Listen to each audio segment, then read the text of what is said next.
نہیں ان سے ایک سوال ہے، اللہ ہر چیز خلیل الرحمان صاحب مجھے ایک سوال کا جواب دیجئے کہ اللہ عرش پر ہے تو عرش اللہ سے بڑا ہے یا اللہ عرش سے بڑا ہے؟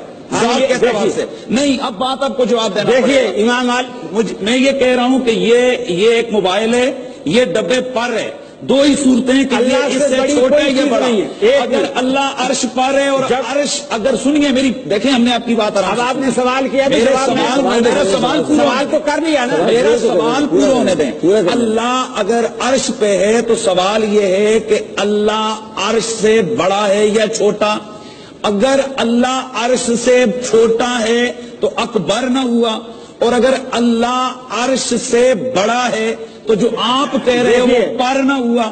کل شیخ صاحب سے ایک سوال ہوا تھا تو اس کی ہم چاہتے ہیں کہ یہاں تمام بھائیوں کے سامنے وضاحت ہو جائے۔ ایک پروگرام ٹی وی پر چلا تھا اور اس پروگرام میں یہ بات کہی گئی تھی کہ اگر اللہ بڑا ہے تو وہ عرش پر نہیں ہے، اور اگر عرش بڑا ہے تو پھر اللہ بڑا نہیں ہے۔ تو اس حوالے سے تھوڑی وضاحت فرما دیں۔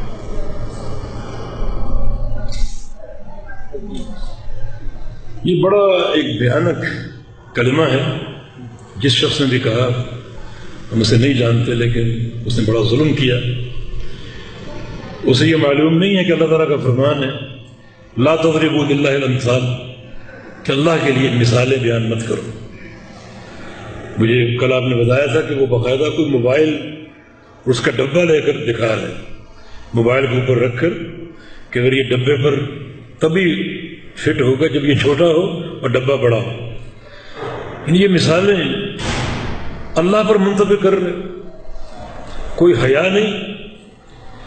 جب یہ کل ہم نے یہ بات سنی تو یقین کریں رونگٹے کھڑے ہو گئے، رونگٹے کھڑے ہو گئے اور ایک کپکپاہٹ سے طاری ہو گئی۔ اتنا بڑا بھیانک ظلم اللہ رب العزت کے لیے اس طرح مثالیں بیان کرنا۔ بھئی یہاں ایمان کا، عافیت کا تقاضا یہ ہے کہ اللہ تعالیٰ کے بارے میں اللہ تعالیٰ نے جو کچھ بتا دیا اور اس کے رسول نے جو کچھ بتا دیا اسے اسی ظاہری معنی میں قبول کر لو۔ جو بتایا اس کو مان لو، جو نہیں بتایا اس کو اللہ کے سپرد کر دو۔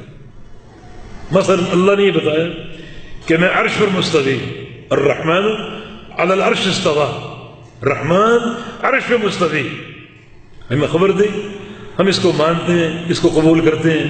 استوى ارتفع، چڑھ جانا، بلند ہو جانا، اس معنی کے ساتھ۔ اب مستوی کیسے ہوں یہ نہیں بتایا،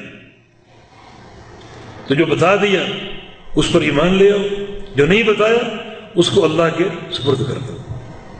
کیفیت اللہ جانتا، ہم نہیں جانتے۔ تو آپ کا یہ مثال دینا چھوٹا اور بڑا ہونے کے تعلق سے بڑا بھیانک ظلم ہے۔ عافیت کا راستہ اللہ اور اس کے رسول نے جو خبر دی اللہ کی ذات کے بارے میں اس کو قبول کر لیا جائے اور اس کی کیفیت کو اللہ کے سپرد کر دیا۔ امام مالک رحمہ اللہ، امام دار الہجرہ، ان سے تو ایک بڑا چھوٹا سوال ہے۔ ان کے ایک شاگرد نے پوچھا کہ اللہ تعالیٰ عرش پر کیسے مستوی، کیسے مستوی؟ اطرق راسہ، اپنا سر جھکا لیا اور پسینہ ان کو چھوٹ گیا، پورے بدن پر پسینہ غالب آ گیا اور بات کرنے کے قابل نہ رہے۔ اور جب ہوش حواس کچھ درست ہوئے پھر آپ نے فرمایا الاستواء معلوم فالایمان به واجب والکیف مجہول والسؤال عنہ بدعۃ وما رأیت اسوأ منک قط۔ فرمایا کہ اللہ کا عرش مستوی ہونا معلوم ہے، معلوم ہے۔ ایک تو کتاب و سنت سے ثابت ہے، اور دوسرا جو اس کا معنی لغت عرب میں وہ معلوم ہے، ارتفاع، اوپر چڑھ جانا، بلند ہو جانا، یہ معلوم ہے، لیکن کیفیت معلوم نہیں ہے۔ جو چیز معلوم ہے اس پر ایمان لانا واجب ہے، جو چیز معلوم نہیں ہے وہ اللہ کے سپرد ہے، اس کا سوال کرنا بدعت ہے۔ یعنی کچھ جواب بدعت ہوتے ہیں، مگر کچھ عقیدے کے معاملے ایسے ہیں کہ وہ سوال ہی بدعت ہے، وہ سوال ہی نہیں کرنا چاہیے۔ تو اس شخص کا یہ جو بھی ہے، اس کا یہ مثال دینا یہ موبائل فون کے ذریعے، یہ طریقہ ہی محدث اور بدعت ہے۔ پرلے درجے کی جہالت اور ایک ظلم عظیم. اللہ تعالیٰ کے لیے مثالیں بیان کرنا یہ کہاں کا انصاف. چنانچہ امام مالک نے فرمایا کہ کیفیت مجہول ہے، وہ اللہ کے سپرد ہے. اور پھر آخری بات آپ نے فرمائی کہ تجھ سے زیادہ بدترین انسان میں نے آج تک نہیں دیکھا. اور اپنے شاگردوں کو حکم دیا کہ اس کو اٹھاؤ، ہماری مجلس سے نکال دو، گھر سے نکال دو. اس مجلس میں یہ بیٹھنے کے قابل نہیں ہے، یہاں سے اس کو نکال دو، روانہ کر دو. یہ سلف صالحین کا عقیدہ. اور امام مالک کا یہ قول اللہ تعالیٰ کی ہر صفت پر جاری ہے، ہر نام پر منطبق ہوگا. وہ سمیع ہے، وہ بصیر ہے، تو سمیع معلوم ہے، کیفیت معلوم نہیں. جو چیز معلوم ہے اس پر ایمان لانا فرض ہے، اور جو چیز معلوم نہیں ہے اس کا علم اللہ کے سپرد ہے. بصیر معلوم ہے، جو چیز معلوم ہے اس پر ایمان لانا فرض ہے. وہ کیسے دیکھتا ہے یہ معلوم نہیں، یہ کیفیت اللہ کے سپرد ہے. یہ تمام صفات پر یہ عقیدہ منطبق ہوگا. چنانچہ اس شخص کا یہ قول اختیار کرنا اور پھر یہ کہنا کہ اللہ تو ہر جگہ حاضر ناظر ہے، ہر جگہ موجود ہے، عرش المستوی نہیں ہے، یہ عقیدہ بالکل باطل ہے. ہم قرآن و حدیث کی بات نہیں کرتے، اس شخص کے امام کا قول پیش کرتے. امام ابو حنیفہ رحمہ اللہ تعالی، ان کا قول ہے کہ جو شخص اللہ تعالیٰ کو عرش پر مستوی نہیں مانتا وہ کافر ہے، اور جو شخص اللہ تعالیٰ کو عرش پہ مستوی مانتا ہے مگر اسے معلوم نہیں کہ عرش اوپر ہے یا نیچے، وہ بھی کافر ہے. اللہ تعالیٰ امام ابو حنیفہ رحمہ اللہ کی شخصیت پر کروڑہ رحمتیں برسائے. عقیدے کی بات کی بڑی پختگی کے ساتھ. جو اللہ تعالیٰ کو عرش پہ مستوی نہیں مانتا وہ کافر، اور جو عرش پہ مستوی مانتا ہے مگر اس کو شک ہے کہ عرش اوپر ہے یا نیچے ہے وہ بھی کافر. اور یہاں انکار کیا گیا کہ اللہ عرش پر مستوی نہیں ہے، ہر جگہ حاضر. پورے قرآن و حدیث میں اللہ تعالیٰ کے لیے حاضر کی صفت استعمال ہوئی ہے. یہاں علماء موجود، ان سے پوچھیں قرآن و حدیث میں، کتاب و سنت میں اللہ تعالیٰ کے لیے حاضر کی صفت استعمال ہوئی ہے. صفات ساری توقیفی ہیں. کوئی بندہ اپنی رائے سے اللہ تعالیٰ کی کسی صفت کا تعین نہیں کر سکتا. یہ توقیفی ہیں، ان کی معرفت اللہ کی خبر اور اس کے علم پر موقوف ہے.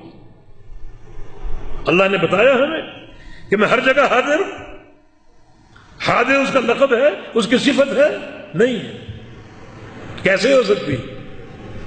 لفظ حاضر جو ہے اس میں کمی، کوتاہی، نقص اور عیب ہے. یہ لفظ اس میں کمال نہیں ہے کوئی.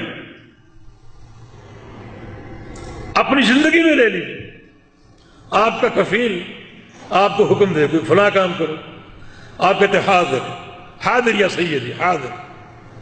یہ تواضع ہے. آپ تواضع اختیار کر کے کفیل سے کہتے ہیں میں حاضر، یہ کام کروں گا. اس لفظ میں تواضع ہے.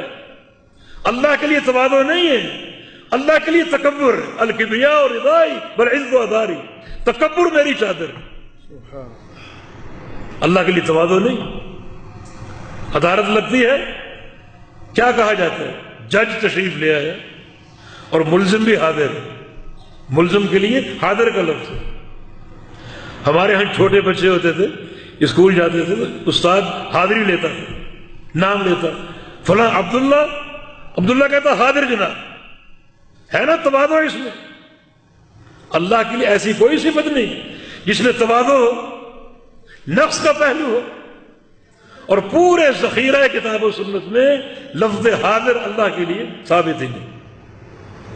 تیسری بات ایک، اللہ تعالیٰ اگر ہر جگہ موجود ہے بقول ان کے تو پھر یہ صفت کمال نہیں. ہر جگہ موجود ہو کر، ہر جگہ پہنچ کر اس جگہ کا علم میں بھی لے سکتا ہوں، آپ بھی لے سکتے ہیں. پرسوں میں کراچی میں تھا، یہ جگہ میں نے نہیں دیکھی تھی، مجھے اس کا علم نہیں تھا. آج یہاں پہنچ گیا، مجھے اس کا علم آ گیا. اتنے کمرے، اتنے ستون اور یہ ساری چیزیں، اس کا علم. پہنچ کر علم لینا یہ تو مخلوق بھی کر سکتی ہے، خالق کائنات بھی ہر جگہ موجود ہو کر اس کا علم لے، یہ کمال نہیں. کمال یہ ہے کہ وہ عرش پہ مستوی ہے. عرش پر کتنا اوپر؟ نبی علیہ السلام کی احادیث کہ زمین سے آسمان تک 500 سال کی مسافت کا فاصلہ. آسمان کا موٹاپا 500 سال کی مسافت کا. پہلے آسمان سے دوسرے آسمان تک 500 سال، تیسرے پھر چوتھے پھر پانچویں چھٹے ساتویں. اوپر سمندر جس کی تہ سے لے کر سطح تک 500 سال کا فاصلہ. سمندر پر کرسی جو اللہ کے 2 قدم رکھنے کی جگہ، کوئی 500 سال کی مسافت پر کرسی پر اللہ کا عرش جو 500 سال کی مسافت کا قدر، اس عرش پہ اللہ مستوی ہے اور اس پر کوئی گوشہ کوئی ذرہ مخفی نہیں، پوشیدہ نہیں. یہ کمال. یعلم دبیب النملۃ السوداء فی الصخرۃ السماء وفی اللیلۃ الظلماء. رات کی تاریکی ہو، سیاہ پہاڑ ہو، پہاڑ کی سیاہ رنگ کی تہ ہو، اس میں سیاہ رنگ کی چونٹی چل رہی ہو، اللہ اپنے عرش پر چونٹی کو دیکھتا بھی ہے اور اس کے چلنے کی آواز کو سنتا بھی ہے. یہ کمال. یہ کمال نہیں ہے کہ ہر جگہ پہنچ کر، ہر جگہ موجود ہو کر وہاں کا علم ہے. اللہ تعالیٰ بذات ہی اپنے عرش پر ہے، کیونکہ قرآن کہتا ہے الرحمن علی العرش استویٰ، کہ رحمان عرش پہ مستوی. باقی اس کا علم، اس کی قدرت، اس کا ملک، اس کی بادشاہت، اس کا تصرف، اس کا احاطہ پوری کائنات کو گھیرے ہوئے. کوئی ہی اسے مخفی نہیں، کوئی چیز مخفی نہیں. تو اس کو مان لو. ایسی بودی تعویلیں کرنے کا فائدہ. کہتے جی استوا کا معنی غلبہ، استولا، یہ تعریف ہے. غالب آ گیا، رحمان غالب آ گیا. یا 3 فساد ہے، 3 بگاڑ.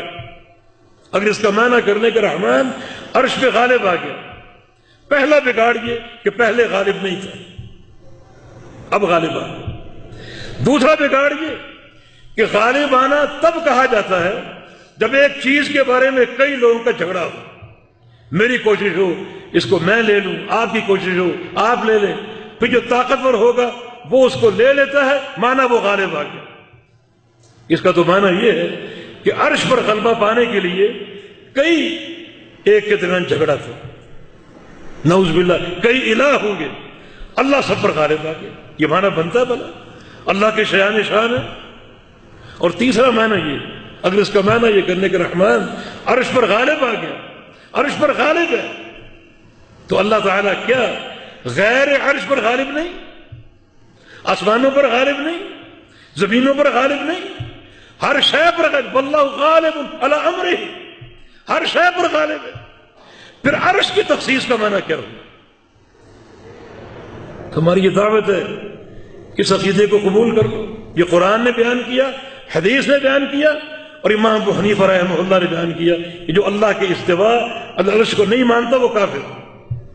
اب یہاں کیا جواب دیتے ہیں؟ جناب ہم فقہ میں امام صاحب کے پیروکار ہیں، عقیدے میں نہیں. استغفر اللہ، استغفر اللہ. فقہ میں ان کے پیروکار، عقیدے میں نہیں. عقیدے میں کس کے؟ وہ امام ابو الحسن اشعری رحمہ اللہ، ان کے پیروکار. عقیدے میں امام صاحب کی پیروی کیوں نہیں کرتے؟ ان کی شان بیان کرنے کے لیے حدیثیں تک گھڑ دی. یکون فی امتی رجل اسمہ النعمان ہوا سراج امتی، موضوع حدیث. میری امت میں ایک شخص آئے گا جس کا نام نعمان ہوگا، وہ شخص میری امت کا چراغ ہے، میری امت کا سورج ہے. تو جس شخص کو آپ نے امت کا سورج قرار دیا ہے اس کا عقیدہ کیوں نہیں مانتے؟ جناب فقہ میں ان کے پیروکار ہیں، عقیدے میں نہیں. عقیدے میں ہم اشعری ہیں. کوئی منطق اس کو قبول کرتی، عقل اس کو قبول کرتی؟ حالانکہ عقیدہ اساس ہے. عقیدے کی بہتری عمل کی قبول کی علامت. اس کا معنی امام صاحب کا عقیدہ ٹھیک نہیں تھا، عمل میں ان کے پیروکار اور فقہ میں پیروکار، عقیدے میں نہیں. کیوں نہیں؟ معنی ان کا عقیدہ ٹھیک نہیں، نعوذ باللہ. تو امام صاحب کا قول جو اللہ تعالیٰ کے استواء علی العرش کو نہیں مانتا وہ کافر. امام اشعری رحمہ اللہ ان کا بھی عقیدہ نہیں تھا.